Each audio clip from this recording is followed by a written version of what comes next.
Good evening, my friends, and welcome to another episode of the ARCA Racing podcast. I'm your host, Starting Park, Colby Evans here. I'm glad to be here with another ARCA Racing review. We got a couple of fun stuff for you guys today. Of course, we got the IRP review. We got our Michigan preview. Some fun stories to go over, some news to go over. I forgot to go over some stuff that I was supposed to go over on last week's podcast that we'll cover this week. All this and much more. I thank you guys for joining me. We'll go through my little intro, and then we'll get right into the show. So, of course, you guys know the drill. Follow me on social media at Starting Park Car for all the, the Starting Park stuff, Starting Park history, all that, that fun crap that you guys know me for. It's greatly appreciated, guys. Thank you again for your continued support. And, of course, follow me. Like and subscribe to the channel. We just hit 380 subs. Can't thank you guys enough for that as well.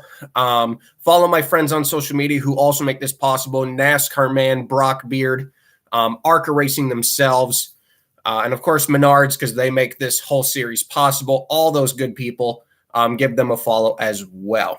So now that we've got the little intro, let's get into the show. So we had IRP, one of my favorite little racetracks that is on the U.S. It's just a perfect racetrack. It's unique. And the reason why I really like it so much, it's one of the few racetracks that you go to where the bottom groove is not the preferred groove. Now, I don't really mind that. I always say my favorite Bristol was pre-2007 Bristol when it was just one groove, bottom lane only. But sometimes multi-groove racing is good, especially at a track like IRP where, on fresh tires, the track would work on the bottom. But ever so slowly, you would have to graduate to the top where eventually the top line would become the preferred groove. Personally, that is my appeal to this track. And that's why I think, when it came to trucks, then Nationwide Series, and even when ARCA would race there, it was just phenomenal racing. And watching the little midget sprint cars go around there, it's even more entertaining.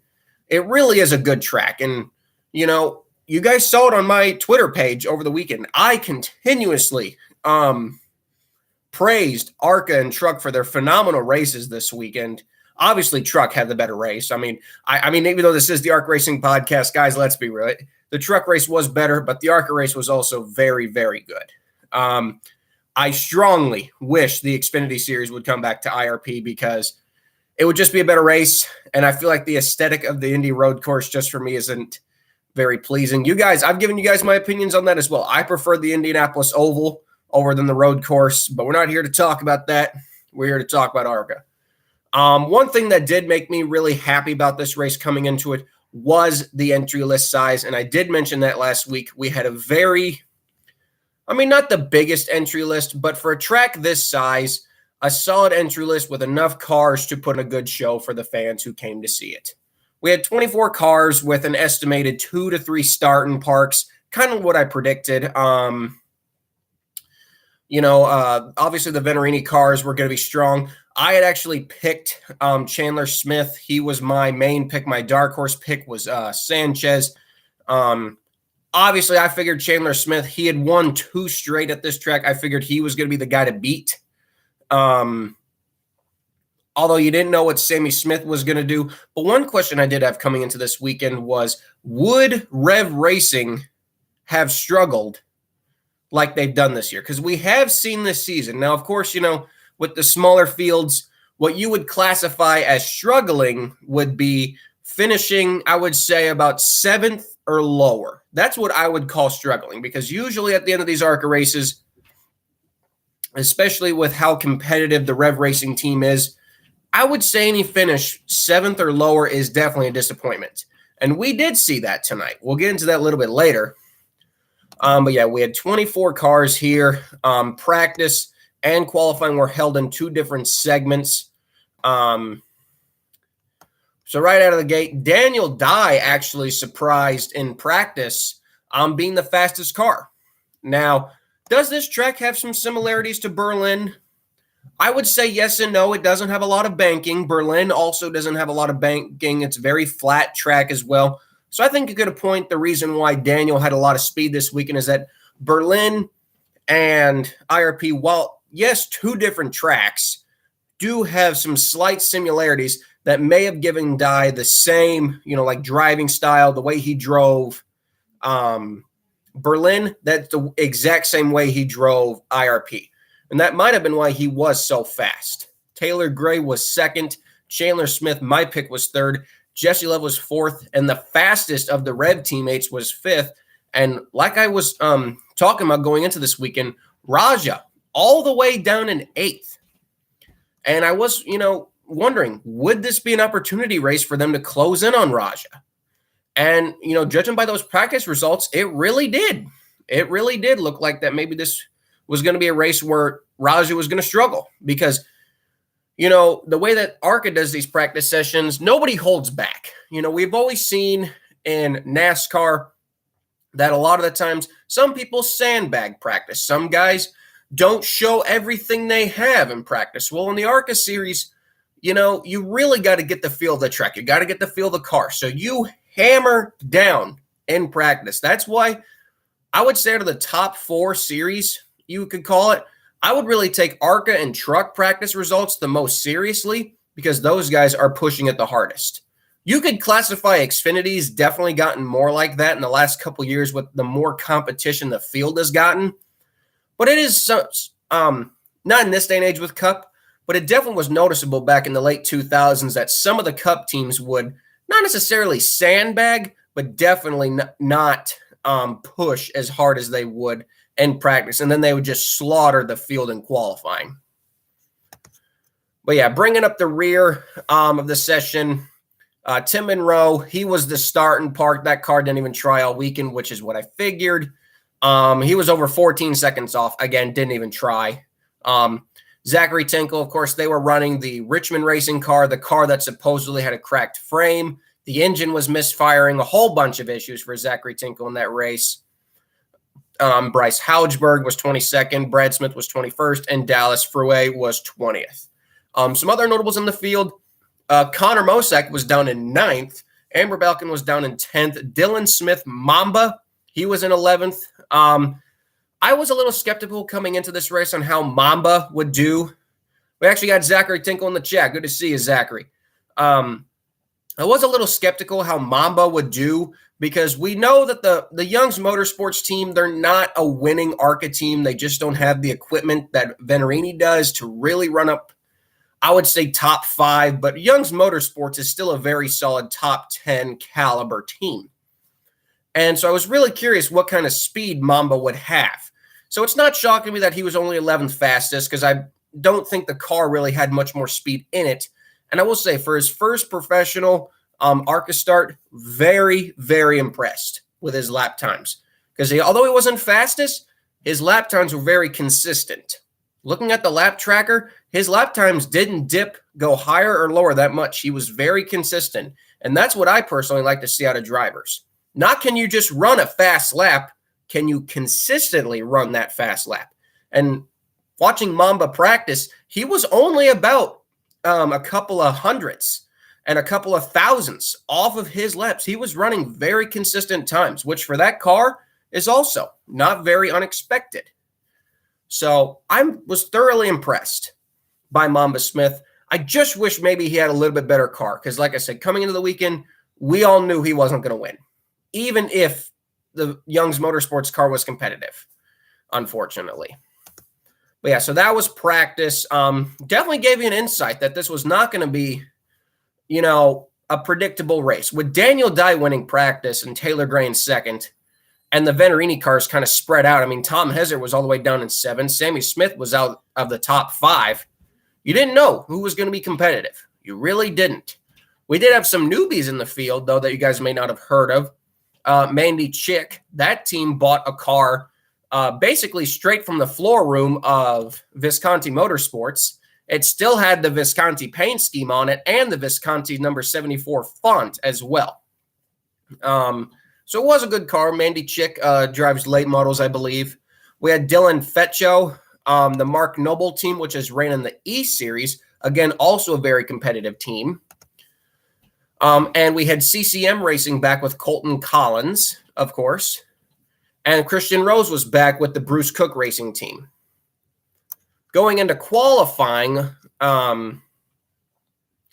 qualifying later that day, we had a little bit of difference at the top of the charts. Unsurprisingly, Sammy Smith won yet another pole. It's just really hard to beat the KBM team. It really is. A lot of people, I've been in the garage. I've seen the equipment up close.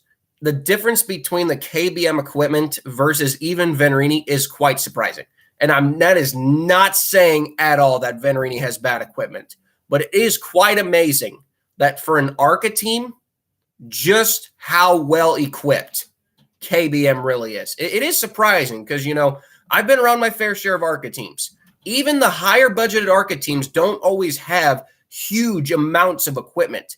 So to see this much equipment just for an ARCA team really is shocking. And it shows you that, they're very dedicated to this. And that, my friends, that means a lot to me personally as a huge ARCA fan, that, they're really putting in the effort for this. Yeah, they have the best equipment, one of the best cars in the series, but they're really putting in the effort. They have a lot of designated equipment strictly for this division. And that makes me feel happy that KBM, then Joe Gibbs, they were that involved with this series. And I hope they continue to be in the series and beyond, because my big question is that, when Sammy Smith, he's 18 now, theoretically could go to Xfinity next year. Where does the KBM ARCA team go in 2023? Will there be a KBM ARCA team in 2023? And with who? That's kind of the big question I've been asking myself, because I don't see Sammy Smith staying in this series. I see Sammy Smith going to drive trucks and a part-time Xfinity schedule, maybe with some part-time ARCA. But will there even be a full-time KBM team in ARCA in 2023? Yeah. So, yeah, Jesse Love was second. Chandler Smith was third. Taylor Gray was fourth. Nick Sanchez was fifth. Again, the Rev cars, proving that they're, competitive in speed. Raja was seventh, but they didn't have the overall speed to compete with the win. Even being just a 10th and a half off at IRP is a lot. That's hard to make up in the race. Because if your car is not perfect by race time at a track like IRP, where handling is everything and tire management is everything, you're going to struggle. You really will struggle. Other notables, like I said, Daniel Dye was sixth. All three of the championship contenders, fifth, sixth, and seventh. Dylan Smith improved a lot. MAMBA qualified eighth. Tom Hazard surprisingly down in ninth. Mosak out of the top 10. That was a little shocking. And I will admit, I don't think it's Connor Mosak. I think the part-time effort for Brett Holmes this season has really hurt the team's competitiveness. I don't know if it's just, the lack of focus. I'm not trying to say it's lack of focus, but I don't know if I'm the only one who's really noticed this season that Connor Mosak is incredibly talented and he brings great sponsorship. But yet the performance out of Brett Holmes Racing this season has clearly not been as good as it usually is. And that's not being because Connor's running the car badly, but I'm going to be real curious to see how Brett Holmes is running his own car this weekend at Michigan. And I'm going to be really curious to see how he approaches this weekend, because by my perspective, I haven't seen the speed out of the 23 car that we saw back in 2020 and in 2021. Other nobles, Greg Van Alst, he struggled. For a guy who's run IRP a lot, Greg Van Alst has really struggled this weekend. He didn't run inside the top 10 pretty much the entire weekend until the last couple laps of the race. The ladies, Tony Breidinger was 14th, Amber Belkin was 15th, and Mandy Chick was 16th. One car did not take a time in qualifying. I was not sure who that was. Only 23 took a time. Brad Smith was last. Brad, he doesn't really like qualifying that much, because especially in these days, so he won't really try, of course. Tim Monroe, he got his one lap in.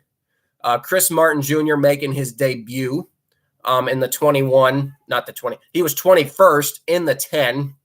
D.L. Wilson in the 12, and of course, Alex Clubb was 19th in his 0-3 car. So come race time, I was quite excited for this race. Judging by practice and judging by qualifying, we had a lot of contenders. There were a good 5 to 6 cars that you could really say could win this race.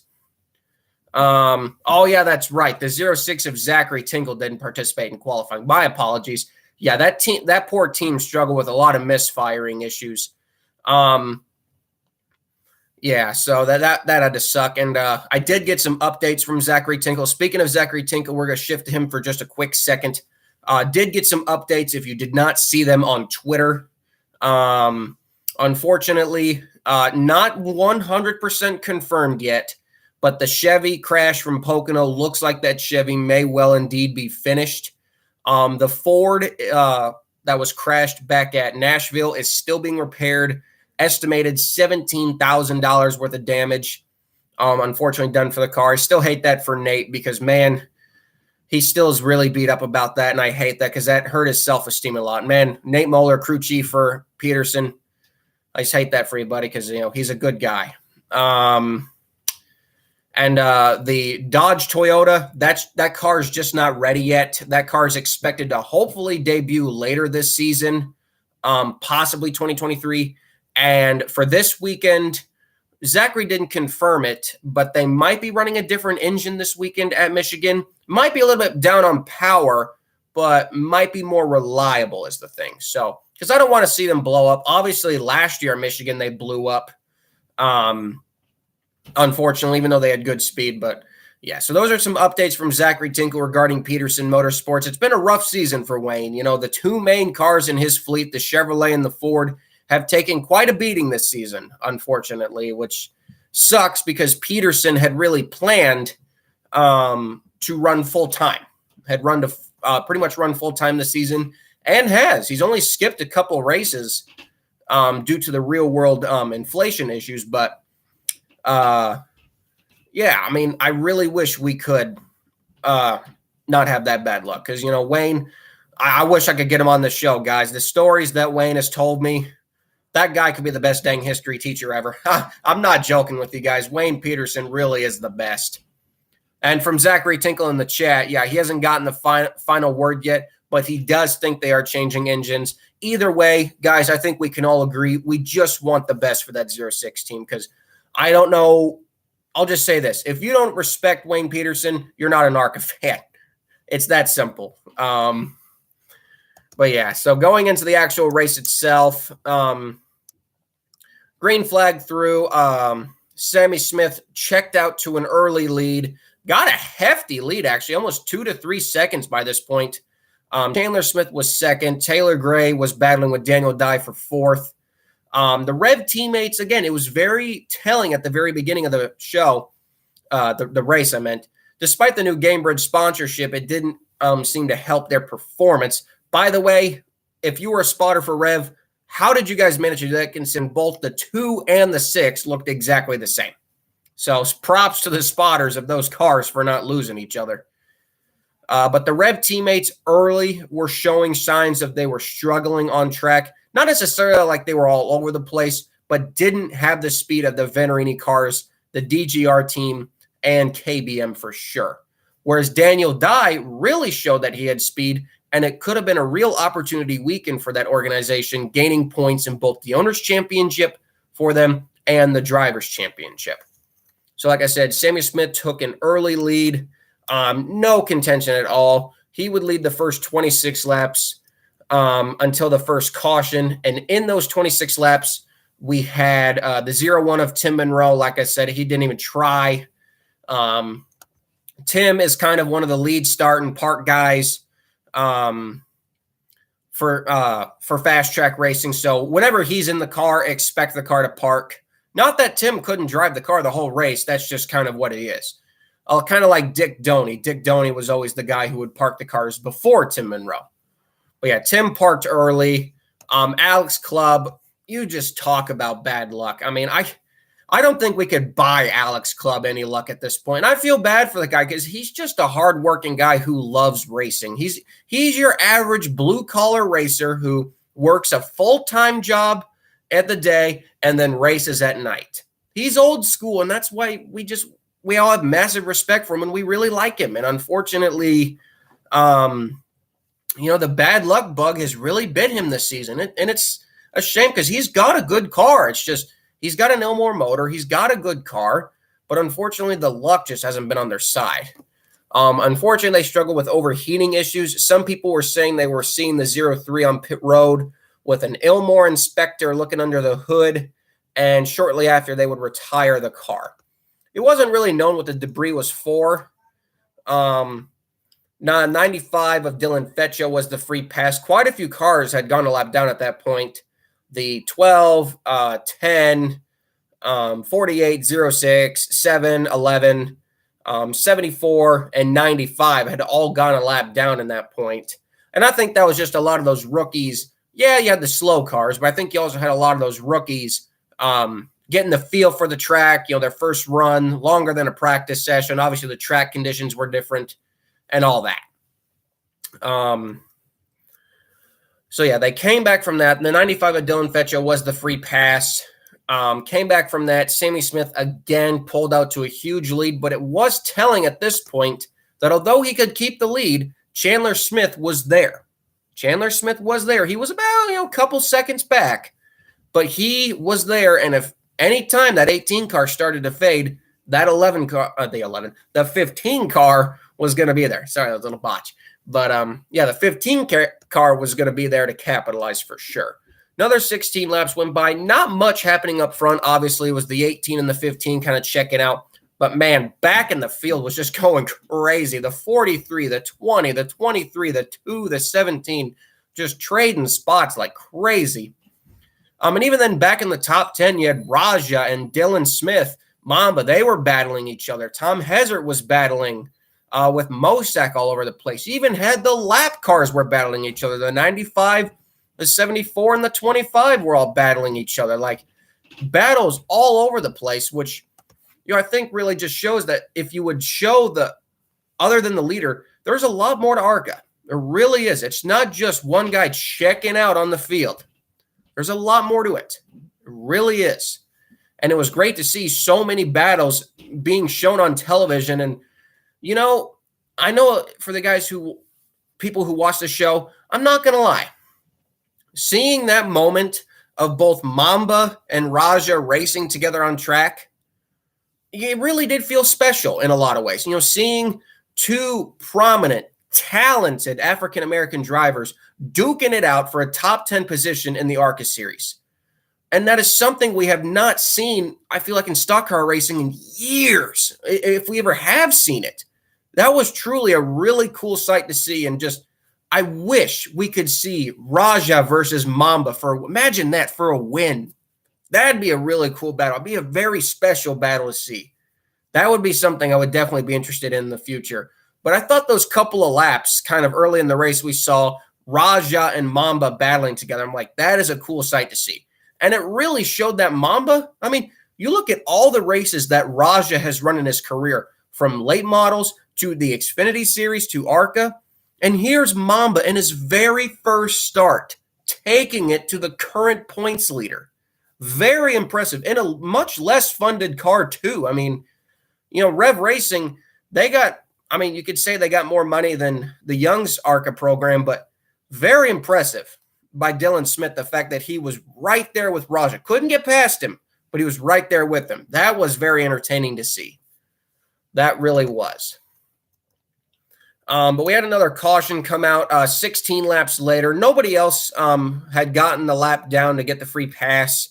The 25 and the 42 of Christian Rose and Tony Breidinger had got together. I was watching the broadcast. Could someone, I may have missed it. Did we ever see a replay of what happened to Tony Breidinger and Christian Rose? If someone could correct me in the chat, I would appreciate that. But did we see what actually happened to them? Because I may have gone up to grab a soda. And if someone did see it, can you guys tell me what happened? Because I never actually saw a replay of the crash. Either way, I just have to say, Christian Rose is a nice guy, but he is arguably having one of the worst ARCA seasons I have ever seen someone have. I think he's finished, 1-2 races this year? He's competed in the main division, East Division, West Division, and it's been crashes, engine failures. I can't believe the season this guy is having. And he's a nice guy. I've talked to him on social media. He's a nice guy, but Christian Rose is really having a rough season. And the Bruce Cook team, they are a good organization. We saw with the right driver what they can do, but, I like Christian Rose, but you got to pick it up at this point. I mean, I know you got your sponsorship dollars behind you, but we got to stop crashing, man. We got to get some good runs going. I don't think I've seen someone have so little luck. He's not even full-time. He's not even a full-time driver. But yet we've seen Christian Rose crash multiple times on his own too. I mean, it's just bad luck. Yeah. I mean, I wonder, he was supposed to run this race. Was that the Michigan car he crashed? Who knows? But yeah, that was bad luck for Tony Breidinger as well. That car was pretty used up. But as we'll get it a little bit later in the show, there was no give up in that 25 team and provided us one of the funniest crash cars we had ever seen. We'll get to that in a little bit. There was no free pass at that caution. At this point, at lap 50, we had only another retiree, the other start in park for Andy Hillenberg.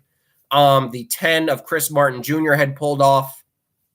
So we still had 21 cars left on the track, which was still pretty good. By this point, like I said, Sammy Smith still in the lead, Chandler Smith still in second. Meanwhile, we had arguably my favorite moment of the race. I don't know who it was. Was it Daniel Dye? Somebody threw it into turn one. It didn't stick and slammed into Jesse Love and then slammed, I believe, into Taylor Gray. And nobody crashed. Now, you talk about the Reese's sweet move of the race. Well, how about the sweet move of the year? Whatever that move was, I don't remember who it was off the top of my head because it's been a couple days. But going into turn one, throwing it into turn one, and one car slamming into another car, and all three of them save it and continue on, that is definitely got to be a nominee, if not the Reese's sweet move of the year. Very impressive and very entertaining to watch. And I'm like, that right there, good racing. Then we saw 3 wide, and at one point 4 wide at IRP. And I'm just thinking, why is this track so forgotten? And then all of a sudden being brought back to prominence, racing like that. And that's why I've always enjoyed IRP. It's never been a dull track. There were the years where people thought it was going away. Look at it now. But yeah, we restarted that race there back on lap 60. Sammy Smith once again, but this time I think he was as close as he had ever been. Chandler Smith was as close as he had been to Sammy Smith. He still couldn't get past him. And, I was agreeing with what Phil Parsons was saying on commentary, and Michael Waltrip too. IRP is known for its high line racing. And it just seemed like none of these guys were really running as high as they possibly could have. We would see from overhead shots that these guys were definitely not running, as high as they could to get a greater launch off of turn 2 and turn 4.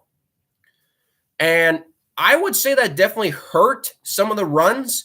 I would have expected that maybe out of Chandler Smith because he's raced here so many times.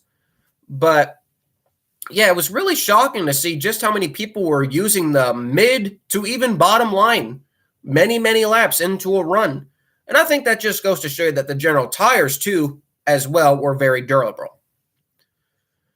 But yeah, so we got back into the run, and it was just kind of the same thing. Sammy Smith pulled away. Chandler Smith was following in second. The kind of stabilized in third. Jesse Love had made his way up to third. Daniel Dye was fourth. Taylor Gray was fifth. The back of the top 10 was still battling pretty hard with Tom Hezert, Raja, Nick, and Smith. They were all kind of trading positions back and forth. Again, it really looked like the Rev racing cars were struggling. Now, it's hard to say well, Colby, they're still running top 10. Yeah, but you guys got to look at the ARCA field nowadays, okay? I point running 7th or worse as if that was outside the top 10 by ARCA standards. Does that make sense? And we really saw it a lot of races this season where, the Rev cars may have gotten some good finishes, like for Elko example. Raja finished 2 laps down on pace. He got lapped twice on the track, even though he finished 6th. And, I kind of called that out on the podcast saying, the Rev cars, they've had a rough summer. They have not been very dominant. They struggled at Iowa. They struggled at Elko. They struggled at Berlin. They did great at Mid-Ohio, but even then they got the 2-lap penalty. It's been a rough summer, really, ever since Kansas. And I mean, even though Raja had that great race at Charlotte, it's not like we've seen the Rev cars being the cars to beat, if that makes sense. Like, we really haven't seen an ARCA race this season, or not this season, this summer, where going into it, they're like, okay, you're going to have to beat the Rev cars. We haven't said that, and that's because I think it's a very logical point. Even going into this weekend, were the Rev cars the cars to beat? No, not by any means. They were lucky to run top 5. And it showed in this race. They were just not very competitive in terms to their teammates of where they need to be running. So they continued on more cars would continue to drop out. The lap 76 break, 75, break. Connor Mosek, like I said, I feel like my point stands from earlier that the 23, by running part-time this season, has definitely hurt the performance of that organization because they went a lap down. And I don't think that's really due to Connor's talent. I think that's just due to the fact that since they're going part-time, they're not putting in, let's say they're not putting in the effort that they were putting in back in 2020.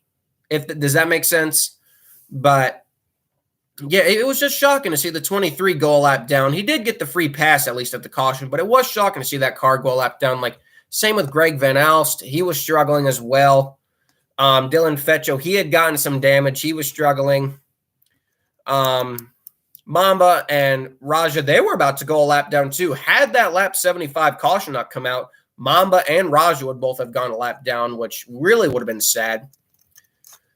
So, yeah, we had the lap 75 break coming to the restart, and boy, the calamity part of the race happens. The number 7 of Colton Collins appears to miss a shift, and the 74 of Mandy Chick right into the back of him. Oh, man, I felt bad for Mandy Chick and her team. Brand new, well, to them at least, brand new car, very first race out with it, and it wasn't even Mandy's fault. Was not even her fault. Slammed into the rear of him, destroying. I'm surprised that the car lasted as long as it did after the crash. Her car was killed, and then the rear of Mandy's car was killed because then here came the 30 of Amber Balkin. So 2 of the ladies got wiped up in that crash. So that meant before lap 100, all 3 of the ladies in the field, unfortunately, were involved in crashes. So yeah, that sucked to see. By this point, though, Tony Breidinger had actually. That actually came in a second. She came out after the restart, after this crash and the restart on lap 89. She would actually come back out on track, but we'll get to that in a second. So yeah, that sucked to see. Mandy with a lot of damage. Amber with yet another DNF. It has been a rough summer to be an Amber Balkin fan.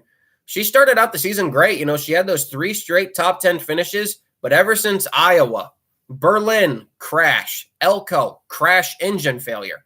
Mid-Ohio, 17 spins and a top 15 and a 15th place finish. Pocono, crash. IRP, crash. It's a good thing that Amber does have that Icon sponsorship.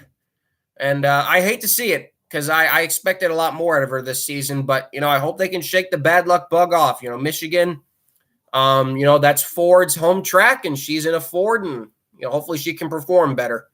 But yeah, Red A. Jones Racing, definitely getting financially. I would say on the financial sides, they have to be getting a little tough right now, even with the sponsorship, because it can't be that easy to get those parts in that quickly when ARCA is racing weekly at this point. But oh yeah, so that sucked to see. Mandy, I thought Mandy was done for the race too, but luckily her car was able to continue on. She wouldn't finish the race, unfortunately, but Mandy Chick would continue on for a little while longer. Also, Christian Rose, just after this crash, he had gotten both Christian and Tony from their crashes had gotten back out on track, but both of them would also eventually re-retire from the race again. So after all that calamity, ironically enough, the free pass on that lap 82 caution was the 25. So that was kind of funny.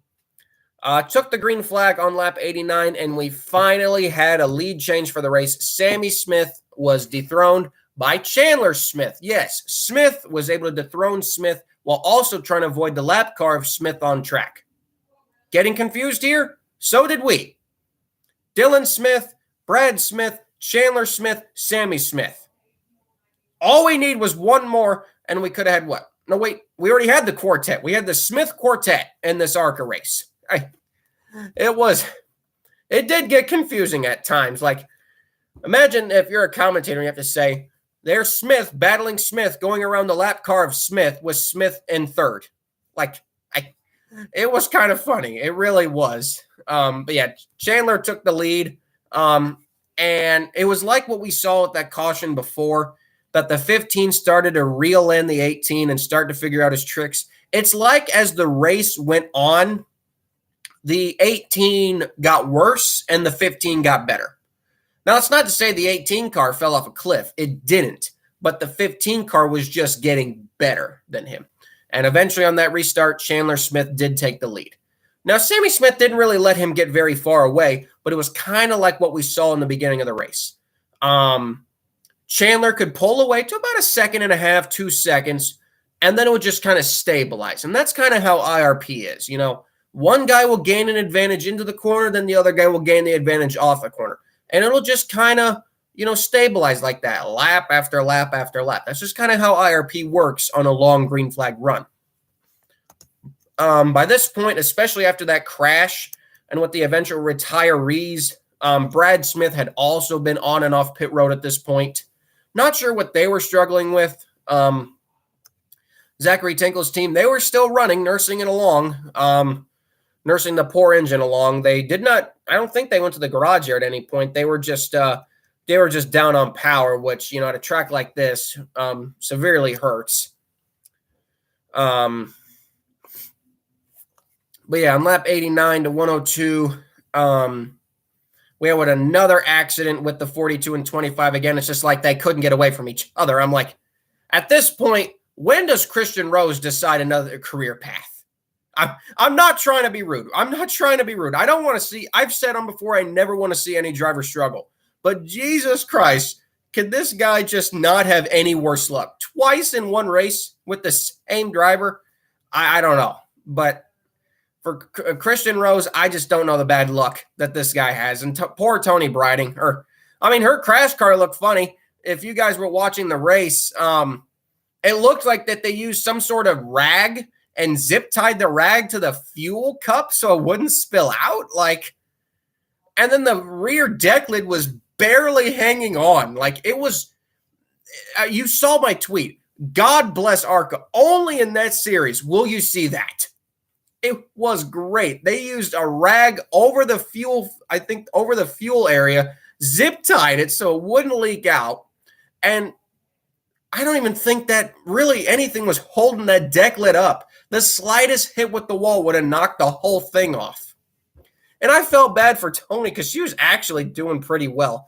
She hasn't been in terms of speed this season, she hasn't been very fast, but it's not like she's crashed that much. I will give her that. She may not be the overly fastest driver this season, but you can't say she's crashed that many times. And even the crash at Talladega, that was not her fault. Both crashes she was involved in at Talladega were not her fault. So yeah, I just thought that was very clever. Fuel rag and a zip tie. Yes, I love that. Oh, that was entertaining. But yeah, by that point, it was 103.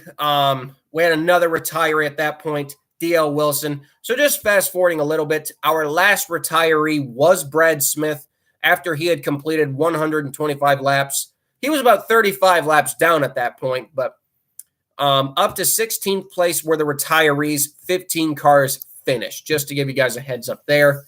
At this point, Chandler Smith was just checking out. On one restart after the second break, Sammy Smith did lead a lap, but Chandler got right back past him.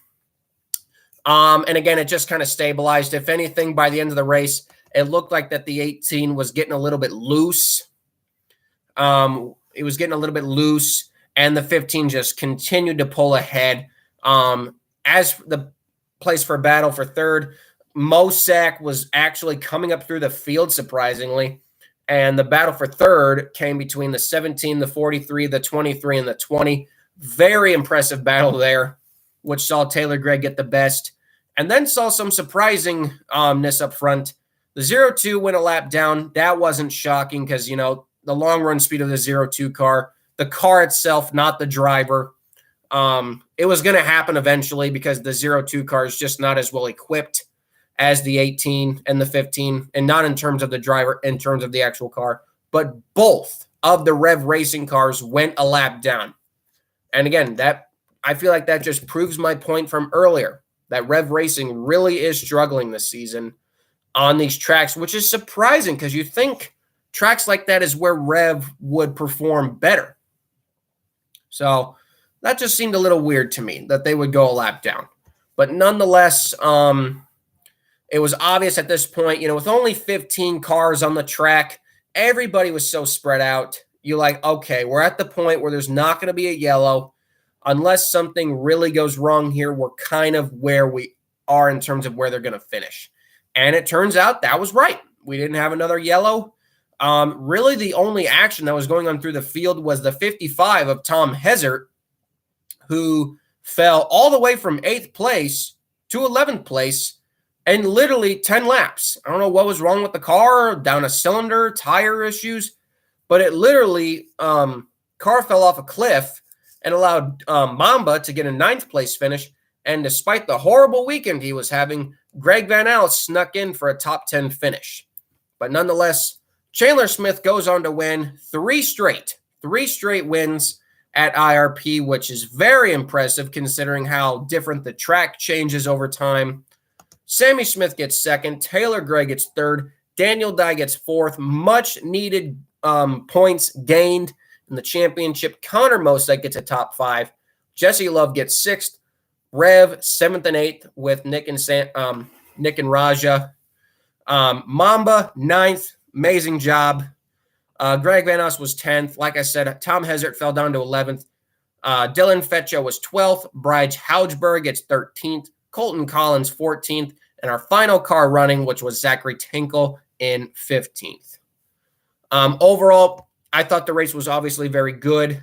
In terms of a rating, I would give the first 100 laps a 9 and the second 100 laps a 6-7. And I think that's just because the field had dwindled down. And, again, that's what kind of hurts ARCA. When we have the small fields, that's where ARCA really, really struggles. The 15-car fields, because even at a track like IRP, 15 cars, they'll get spread out. And that's kind of what happened. It just kind of became, can't really gain on you. I'm trying, but we just can't gain on you. There's not a lot of lap traffic to really help anything. But overall, I would definitely give the race a 7 out of 10. And I would then classify as this a very, very entertaining ARCA race. And if you guys missed it, I would go back and watch it. You can watch the highlight video as well if you want as well, just to see if you missed anything. In terms of the point standings, well, we got ourselves a battle, guys. A great triple threat match. Raja Caruth, Nick Sanchez, Daniel Dye separated by just 5 points. Dye is 2 back. Sanchez is 2 back. Dye is 5 back. Tony Breidinger is in 4th, minus 73. Greg Van Alst is 5th, minus 74. Balkin is in 6th, minus 101. Brad Smith, is in a 7th, minus 144. And Sammy Smith is in 8th, minus 163. Now, obviously, I would expect maybe after this race at Michigan or the next two, Sammy Smith will eventually overtake Brad Smith in the points. Taylor Gray, he's only running about 10 races this season, 10, 11 races, so he won't overtake Brad in the points. I don't think Jesse will either. Jesse's running 14 of the 20 races. He might get to Brad, but I think running all those races, especially, like I said, like Kansas, will probably prove to be the difference there. Obviously, the also important Owners' Championship battle, which even though Venturini doesn't have any drivers in the Drivers' Championship. Well, Tony Breidinger, but you guys know what I mean by that. The 20 car for Billy Venturini is still leading the Owners' Championship. The Kyle Busch 18 entry is only 12 points behind. They did gain a lot of points this weekend, with Jesse not getting probably the best finish. The Max Siegel entries have fallen a little bit farther behind. The 6 car is in third, minus 13. The 2 car is in fourth, minus 15. The Murray Gallagher 43 car is in fifth, minus 18. And the last car really in contention is the 6th place Bill Venturini 15 car, which is minus 20, as the others are more than 55 points behind. Of course, with ARCA, the all-important top 20 battle. Of course, the top 20 battle is where the owners get paid at the end of the season. It's a big bonus. And right now, that bonus is pretty well covered in the top 19, with 19th place having over a 100-point lead. So that's not really an issue there. But right now, as of now, 20th place is Eric Caudell and his 7 organization, with the 42 of Bruce Cook being 5 points behind in 21st. The 81 car for Coy Gibbs is in 22nd, minus 9. And the 44 of John Ferrier, Jeff McClure, is 10 points behind. And the Kimmel Racing entry is 20 points behind in 24th. So like I said, obviously that 20th place position, very coveted, as it is basically the cutoff line for where ARCA owners get a bonus at the end of the season. And in this series, as much money possible is very beneficial. So now we move on to Michigan.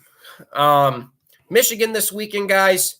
Now, I posted the entry list on social media, and I don't want you guys getting upset. I know 21 cars is not very good. I know it's not, okay? I don't want you guys getting sad and all. But the one thing you guys got to do now, it might be 21 cars, but it's the biggest ARCA field we've had at Michigan since 2018. 2019 only had 18. 2020 had 17, and last year had 20. So I know it sucks, but think about it. We're still doing better than 2020, where we only got 17 cars at a 2-mile track. But yeah, the Henry Ford Health System 200 got 21 cars on the entry list, which is good to see. Actually did speak with a Fast Track crew member, and he did provide me updates. The 01 of Dallas will start in park. The 10 of Tim Monroe will start in park, and possibly the 12 of DL will also start in park. Morgan Baird in the 11 right now is the only currently scheduled full race entry, for this weekend. We do have some returning names for this weekend's race at Michigan. We got Jason Kitzmiller, 97. We got Jeffrey Mack-Zink. You guys might remember him. He drove some races in the late 2000s. So good to see him back. He ran last year's event. And a controversial name, Cody Coughlin. Yes, Cody Coughlin. You guys remember him? The Jegs guy. He is back. He got released from his GMS ride. I don't know if it was for funding reasons. He's been running on the late model circuit, but Cody Coughlin, first ARCA start in well over 5 years, is back. It's a family-owned operation. He's not with Venturini like he was, but be the number 72 Ford. So how about that? Cody Coughlin back in the series. Got to wonder, is this a former Chad Bryant car? Is it a Greg Van Alst car? Because they run Fords. Is it a Rhett Motorsports car, or is it from DGR? We don't know for sure, but Cody Coughlin's back in the series. Scott Melton's back again. That's always good to see. Brett Holmes is back. He's driving the 23 this weekend. Gus Dean is in the 15. Yeah, a lot of contenders here, man. And, we even saw in last year's race. Yeah, Ty Gibbs led 99 of the 100 laps. But for anyone like me who watched that race last year, he didn't just outright dominate that race. Corey Heim was right there almost the entire race. And he only won the race, Ty Gibbs did, by 2-3 tenths of a second? It's not like he outright dominated that event. He didn't outright dominate that race at all. Yeah, he led almost every lap, but Corey was right there. One little slip up, and he was going to capitalize. Of course, though, I think the highlight of last year's race was, the horrible crash with Tim Richmond and not Thad Moffitt. I think it was Drew Dollar. I don't know which one it was, but horrible crash there, and you got to hated to see that. But yeah, a lot of contenders in this race. I would easily say in terms of winning cars, the 2, the 6, the 15, 18, 20, 23, 43, and I'll even throw in the 72. We don't know how competitive Cody Coughlin's going to be. I mean, he's going to have Kevin Hamlin as the crew chief. That's a pretty good crew chief to have. But yeah, a lot of good contenders for this weekend, coming into this weekend. Definitely, if I had to give my pick right now, I don't know. What do you guys got for picks? I would say my pick right now for this race would be Corey Heim. He's gotten a lot of experience this season. Anytime he's ran the 20, he's pretty much been the car to beat. So I'm going to go with Corey Heim as my pick, but I'm going to pick Brett Holmes as my dark horse. There, those are my picks. I'm going to say Corey Heim, my main pick. My dark horse will be Brett Holmes, because we did see here back in 2020, Brett Holmes nearly won that race. He did finish second to Riley Herbst. But yeah, those are my picks for the winner. In case you guys are wondering about the payouts for this race, of course, if you go down to arcaracing.com and the competition website, you can find the entry blank for this race, which is, again, one of the cool things I love about this series. With 21 cars on the entry list, 21st place payout is $1,500. Now, of course, the top 20 will get a $200 bonus from Flow Racing. So pretty much all these guys have to do is outlast one of the fast track start parks, and they will get that extra $200, which, in ARCA, every dollar goes a long way. First place is $10,000, but with all the contingency awards, the top 3 money with contingency awards is first place $19,125, second place $8,700, and third place $5,400. So those are the ARCA payouts there. That's what those teams are racing for. Not very good. This race will be on MAB TV and Flow Racing. Kind of surprising because the last couple of races at Michigan have been on Fox, which is a little shocking. And this is one of the more entertaining ARCA races of the season, because for some strange reason, the draft package that these ARCA cars have at a track like Michigan is very entertaining. They suck up to each other very good. I think the only problem, again, we have at a track like this is just the lack of cars. I mean, if you imagine 40 of these suckers out there, I think ARCA would very well put on a better show than, most of the 550 Gen 6 races we had.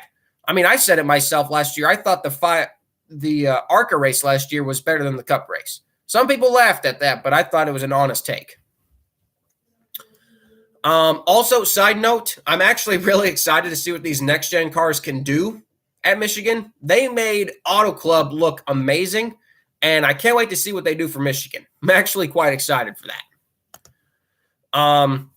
But yes, we got a lot of fun cars in this race. Obviously, with this being Brad Smith's home track, he's going to run the whole race. I can tell you that right now. He's not going to start in park. He doesn't want to.